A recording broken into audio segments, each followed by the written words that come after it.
Okay, perfect. Okay, so I guess while we're waiting, I usually begin the group study. This used to call this our group study. I think that name still applies. I think that makes sense. So we usually begin with if there's anything on anyone's mind or if there's anything that they want to talk about. I will say, I will preface that since it's been so long, we really should just talk about very basic things as reminders. I think after years in this group, we have realized that to constantly and consistently be reminded of the basics is very beneficial. So I will steer any conversation that direction. Um, but with that said, any thoughts or anything that you guys would like to share? It's been a long time. I think I don't even know how long since last term for sure. I guess I would just share that after I had brought it up in the room with regard to my conversation with Bob, and then I gave him feedback, which I told him I would do. And I said, and he's just interested, hanging out, just seeing what's what. Sure. And I said, this will actually be a good space because we're going to review today, and so that'll be, Okay. Good place to hang today. Cool. That makes sense. As good as any place to hang, I guess. At 7 o'clock in You the know morning me on and my Sunday. word. You know me No. and my words. It's one thing to be here for 8+ years, but to try to explain it to somebody, that's never been my forte. I just told him we're studying mind management and slowing the thinking down. That's about as far as I got. That's good. Yeah. Okay, let me check. Let me see if anybody is messaging and they want to join. Otherwise, I'm just going to go ahead and get started with talking about some stuff. Okay, since we are recording, if anybody wanted to, who is running late, if they wanted to, they could. But sound and everything is okay. Sound and video quality, all that's good. And then, Yep, very good. Hello, everybody. I hi, thought Ida. Bob was your colleague, Bob. So this is You Jerry's know, I friend, did for a Bob. second too, No, Ida. Yeah. no, Yeah. I'm over Okay. here in the UK. Over in the Okay. UK. Hi, Bob. Perfect. This Hiya is there, everyone. UK calling here too, Northern Ireland. Ah, there we go. Next door to each other. Okay. Oh, first time hearing voices too. Maybe it's just me, but I've got my volume clear up, and you're just not as loud as typical. I just wanted to mention that. I mean, I can hear you. Okay. I don't know. Anyone else has the sound for you? No, it sounds fine. Sounds okay. Yeah. Yeah, it was very low, and then I pressed the button that allows you to record, and Okay. the volume went up. Excellent. Okay. What do you mean? All right. Oh, that blue button, you mean, Ida? That once we hit that, you mean? Yes. But it says allow, don't allow, and I originally had hit don't allow, and then the volume was really low, and then when I hit that, the volume came up pretty Okay, good. I've Interesting. already done that. Okay, alrighty, I'll be quiet. Yeah, and it's been a while since I've hosted anything on Facebook, so if things have changed, I don't know about them. Okay, so let's see. I guess a good way to get started is I of course am always reading. So I was reading something and I thought that it would be really appropriate for just a beginning of a discussion and just kind of steer things in the right direction. So I'll hold up the book, but I don't know if you could see it. But this book is called, I do believe that it's pronounced BaZi. I could be saying it wrong. I've never heard this said out loud. You know how I am with things that I've never heard said out loud before? It can be very wrong. It just depends. It could be a little bit wrong, it could be very wrong, or it could be somewhat correct. But the bottom line is that and I don't recommend this book. I just want to make that clear also. The reason I make that clear is that sometimes recently people have seen me with books and then they go out and they buy it. And then I'm like, no, I didn't necessarily recommend that, but now it's yours.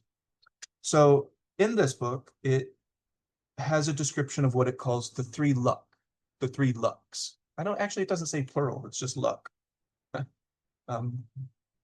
No, it's plural. Yep, the 3 lucks. So the reason that this is significant to me is because of because of the organization of it. You know, I really like how things are organized, and it's something that I resonate with and that I can work with. It's something that I can put into action because that's important to me. So and the word luck is very loose, right?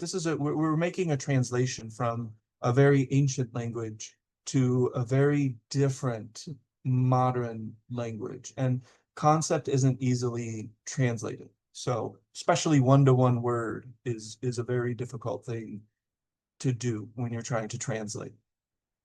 So maybe not getting too caught up on the word luck, but it does make sense. So there are basically, let's see, what do they call it?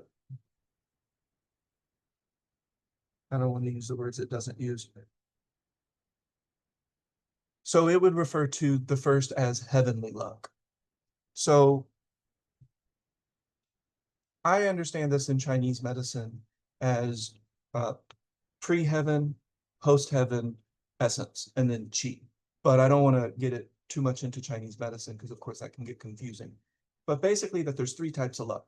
The luck that we're born with, the luck that we create, and then the luck that is essentially beyond our ability to directly influence, and that's the world around us. And so it's, again, using the word luck very loosely. It's really just talking about the way that things move, because it's always going to relate back to Taoism and things, concepts like yin and yang. Does that make sense? It's okay if it doesn't. What were you gonna say, Edith? Yes, makes sense. Makes sense so far. Okay. So the reason I'm emphasizing this is because I really love the language that it uses, because it talks about that second luck. Well, of course, because that's the one that we're most interested in, right? The heavenly luck, that's what you're born with. So in Chinese medicine, we call that pre-heaven essence. You know, you are born in a certain presentation. That's your presentation. That's how you were born. You know, maybe you were born with a lot of hair. Maybe you didn't have that much. Maybe you had a round face. You know, my son Kobe came out with a cone head, and I didn't know that that was normal. So someone had to tell me. I was a little bit, I think I was shocked when I saw my son come out with a little cone head. And they're like, no, that happens. That's okay. But you know, that's what he's born with. That's his presentation. And then that presentation, of course, it's multi-layered.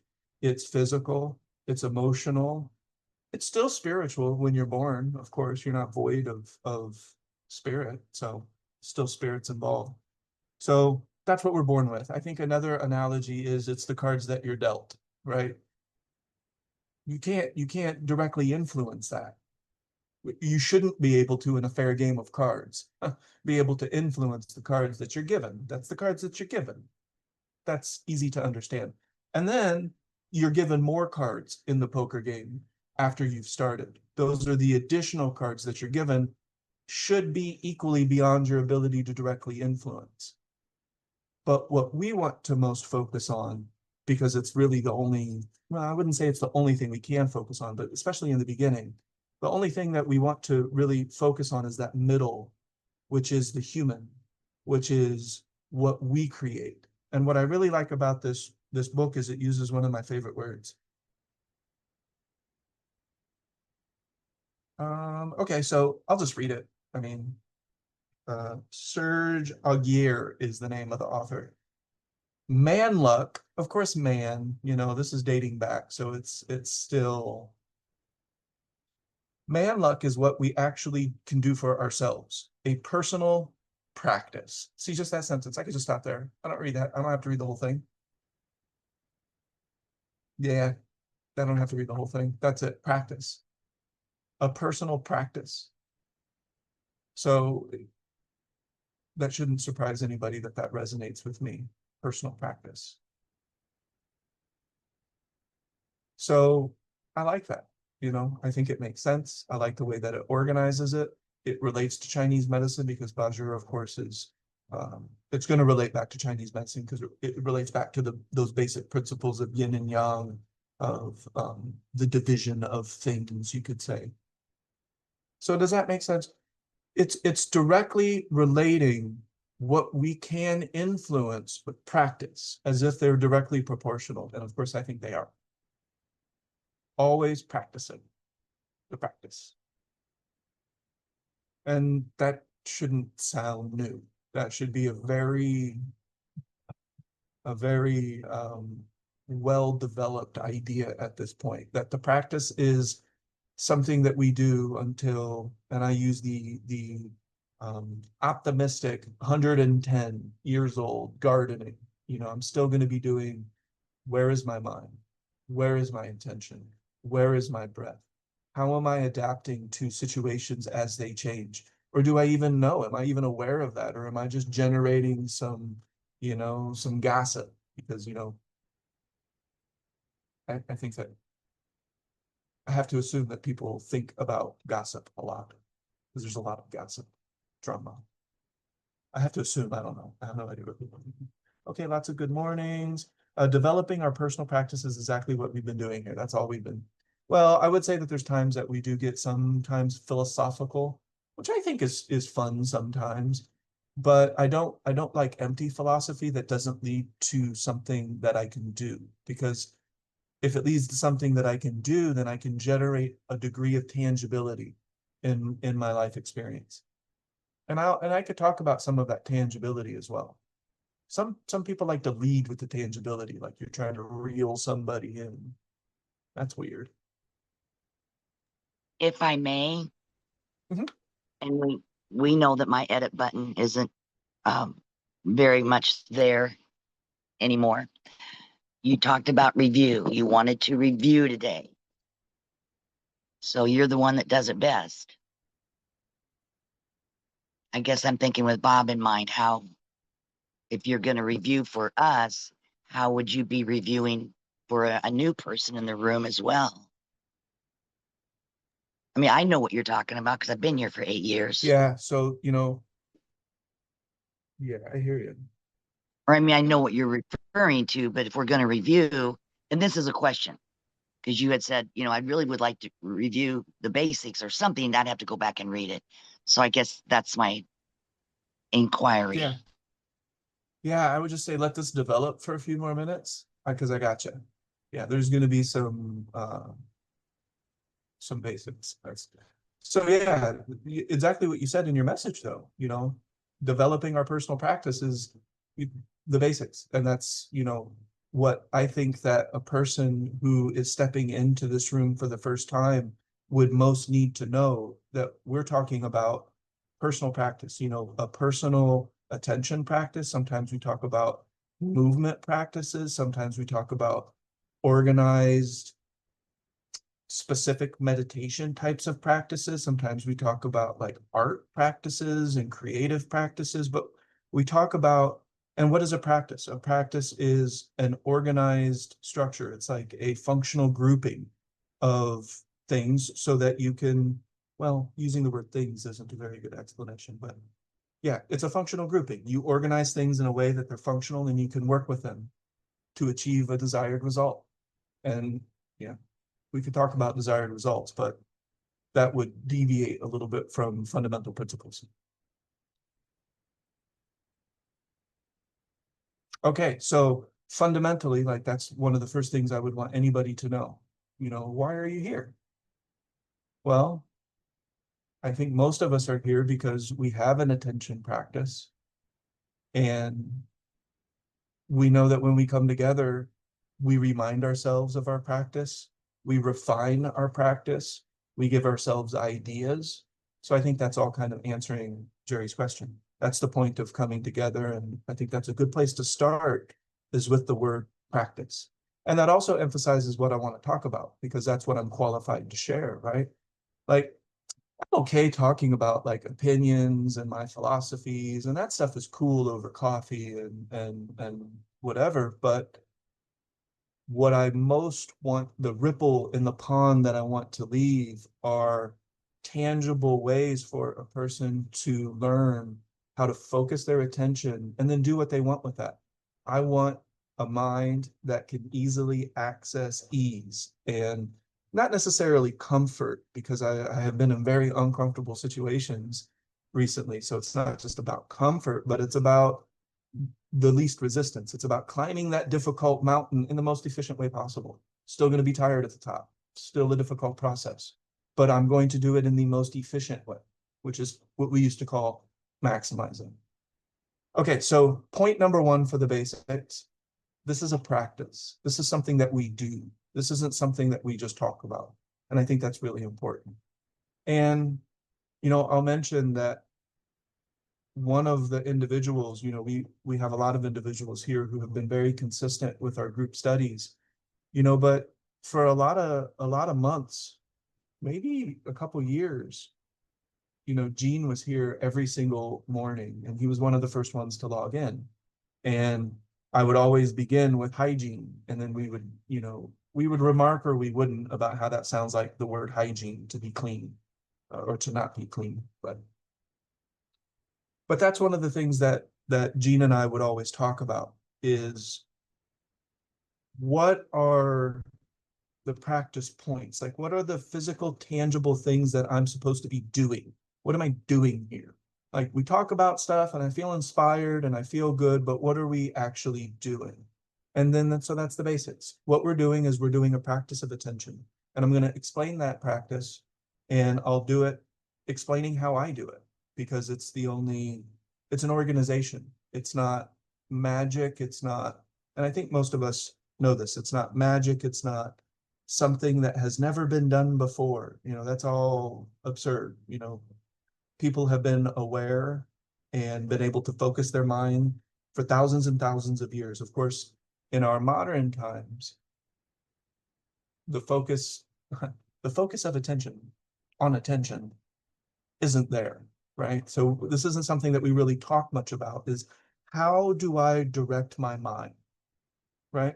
So I'm going to just go ahead and talk about the practice, because I only have about 45 minutes to an hour, and I want to make sure that we have something that we can do. So I'm just going to put any questions on hold there for a second. We'll talk about stuff at the end. And hey, I found my whiteboard. I found the classic whiteboard.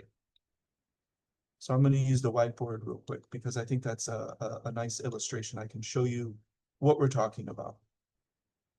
And at the end of the day, all I can share is what I do, what I work with, how I think about it, how I feel about it, but it's not the only way.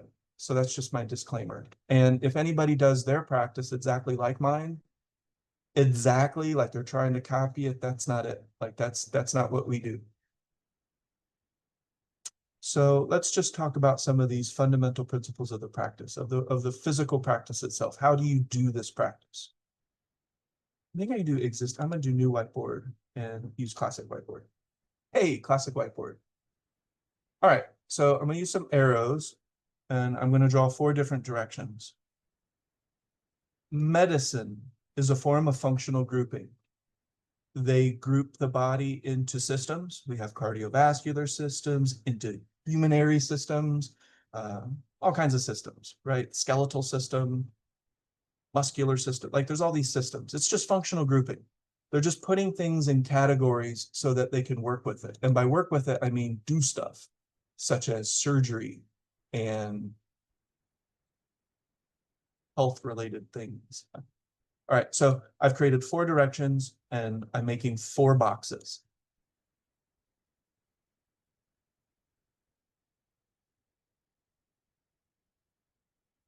So the basic idea is that every human being has attention.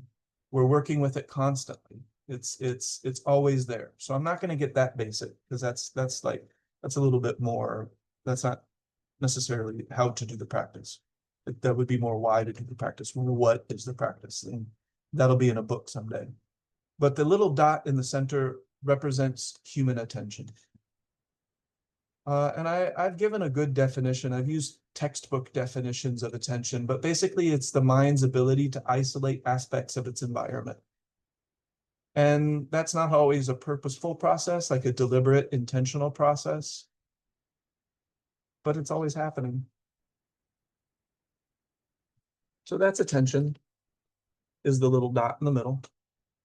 And each direction represents a group a functional grouping of where you can put your attention. And I'll just label all four of them because that'll make it easy. External attention. I like to put that on opposite of internal attention. Doesn't really matter where you put this stuff because it's not like the 5 phases, which does matter where you put it. But internal, external.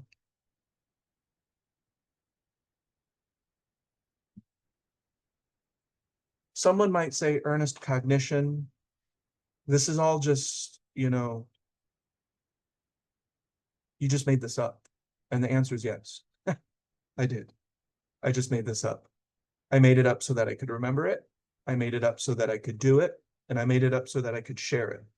But most of all, I made it up so that I could do it. Because if I can't remember my practice, if I can't remember to direct my attention, then I'm not doing it. And that's what Qigong is. That's what the 4 directions is. And everything else I do in my life is based on this fundamental 4 directions. So we talk about Neidan, which is like an internal qi development. We talk about Qigong, which is, you know, really learning to move and work with your own internal and external energy forces. The base of all of that for me is the 4 directions. It all comes from that. So I have 4 categories of where I can put my mind, and I'm being literal. Like that's, I just can't be any more deadpan literal than that. Where is my mind? Where is my attention? And is it in one of these 4 categories? The answer is yes or no. And most importantly, though, have I chosen to put it there? And the best way to assure that you have chosen to put it there is to determine it in advance. That is called selective attention for my psychology friends watching. So selective attention is the mind's ability to select what it is paying attention to, what it is isolating out of its sensory experience, out of your environment. So functional, grouping. The reason it's functional is because this helps me remember. This helps me to be present to the point that I can be aware of myself. The kids today call it metacognition, awareness of awareness. But, you know, we can dial that down a little bit, and it's just, you know, where are you in space and time? Do you know? What are you doing? Why are you doing it? Are you aware in this moment of the factors that are creating your life experience? At least to some degree, or even trying, like, you know, what are you doing? You're just thinking about this and that and the other thing, going down rabbit holes of repetitive, habitual thought, because that's also an option, but that's not a part of the 4 directions. Rumination, pensiveness, those are not a part of the 4 directions. Okay. Well, no, I guess it could be. Okay, so internal, external. External are 5 senses, period. I could get a little bit more woo-woo, and we could start talking about vibration and all of that, but let's just keep it anatomical for now, because we could talk about sensory organs.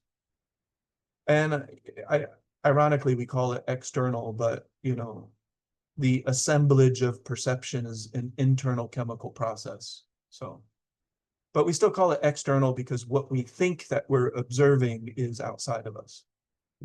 And, you know, to some extent, that's a great way of talking about it. Very functional. So an external point of attention, that could be visual, that could be auditory, that could be olfactory, that could be tactile. We do like to include proprioception, which is awareness of your own body in relation to itself and the environment. Oh, I did this little thing with my fingers because that's a way to test proprioception. You close your eyes and you bring your fingers together. So external attention, internal attention, and I'm breezing through this because we have only so much time. The 3-hour lecture days are behind us. So external 5 senses, internal is body awareness. I'm going to keep it basic. Woo. Eventually you would talk about emotion, because that's something that you feel. It's a chemical process. And you're able to sense it, and it becomes a part of your awareness. It becomes, as I like to say it, and it's kind of what I was leading up to, but it becomes a part of what I call the bubble of perception. And I'll explain that in a second as a part of the review. Yeah, believe it or not, this is all review. Like this is all, you know, very, very early on stuff that we were talking about in 2017. It wasn't quite organized like this because I was still organizing it as I learned to work with it. Breath, well, that's pretty obvious, right? Breathing. The inhalation and exhalation of gases in the atmosphere. Yeah, it was breathing. I don't have to. Okay. Now, cognition's a zinger. This is in Chinese medicine. We would put a lot of this in the earth element because it's thought, attention itself,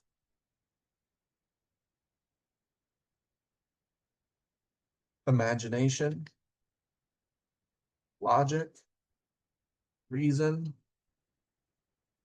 I think that deduction is just another form of logic, and I think that's redundant. So I'll just say logic and reason, which that's also a little bit, because reason itself is logical, but. So let me give you an example. In this moment, and it is not something I have done lately, but as I talk, I am aware of my breathing because I don't really like using and I don't like chewing over my words. So the best way to do that is to be very deliberate with the exhale and how I'm talking. And that helps. So I don't do well, it's a combination of and the, you know, that type of speech, but it's also unconscious word choices. Sometimes people judge me because they think that I'm talking weird, but really what it is I don't like in myself to have unconscious speech patterns. So if I drop the F-bomb, I did that on purpose. Like I knew it in advance that I was going to do that. But that's just me. You do what you want with your 4-direction practice. So in this moment, I'm aware of how I'm breathing. I'm doing it very deliberately, very intentionally, very purposefully. I intended how I was going to do it in advance. So in terms of body awareness, I have been really paying attention to certain acupuncture points and channels on my body. It would be way too much to explain in this setting, but I'm not being abstract when I say that. When I say paying attention to it, I don't mean that this morning I did it or later I'm going to do it. I mean that as I'm speaking the words coming out of my face, I am also aware of these points on my body. Lo and behold, I can do them simultaneously, which is the reason for the 4 directions, by the way, so that you can do all 4 directions simultaneously. If you have too much attention in any one of the directions, you'll get a result, but it can be pretty hard to act or interact with your everyday life if you're over focused on just one of these directions. It's very hard to listen to somebody when you're overly focused on internal awareness. That's what a type of meditative state would be. A type of meditative state, not as if there's just one. There's an infinite potentially amount of different states we could achieve in meditation. So externally, well, I'm looking at the screen and I'm doing it in a very particular way most of the time. I like to look at the entire screen. Of course, when I'm typing, I have to focus in, but right now, as I'm talking to you, and I don't know if like you have my camera pinned, probably not, we're probably looking at these 4 directions as I have them typed, but I'm looking at the entire screen at the same time. Why? Because it's intentional. No other reason really. Like it's not like I get some special power from looking at the entire screen. It's called inclusive vision, where you're trying to include as much as possible within your field of vision. The only reason I'm doing that is because it's purposeful. It roots me to the present moment. I'm doing that right now.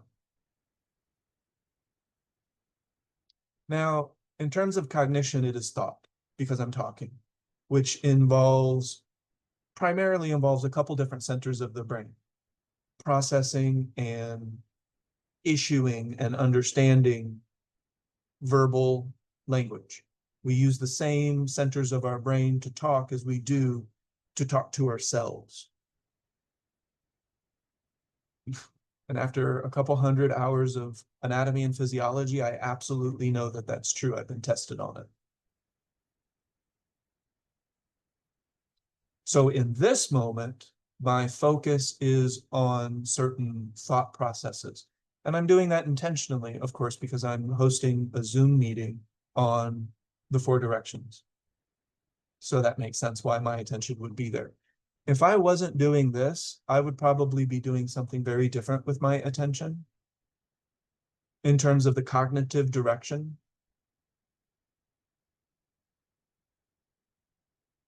Especially because I'm not studying for comprehensive exams, which we will talk about at some point because, oh, was there imbalance there?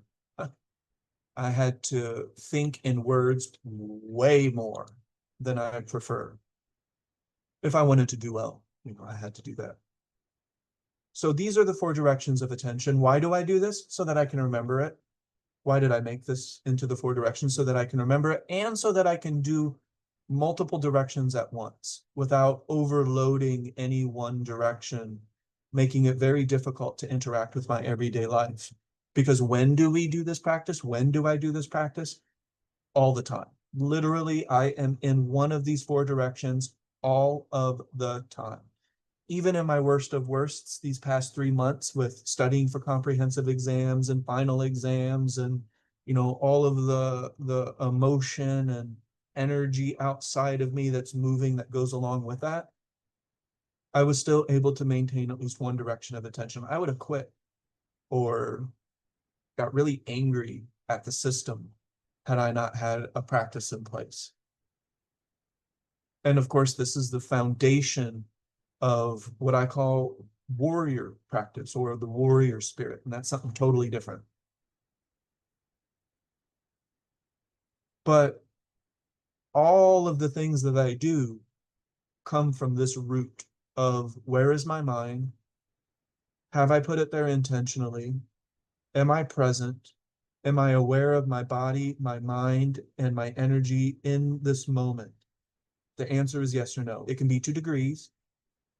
Even these directions of attention can be 2 degrees. I'm putting more attention into my words than I am into my body awareness. But then I shift it back sometimes because I need to make sure that I'm adjusted properly. And sometimes it's just one direction. But sometimes it's all 4. And if I have all 4 directions of attention active, I am one really present guy. So that's a lot of information in just a short amount of time.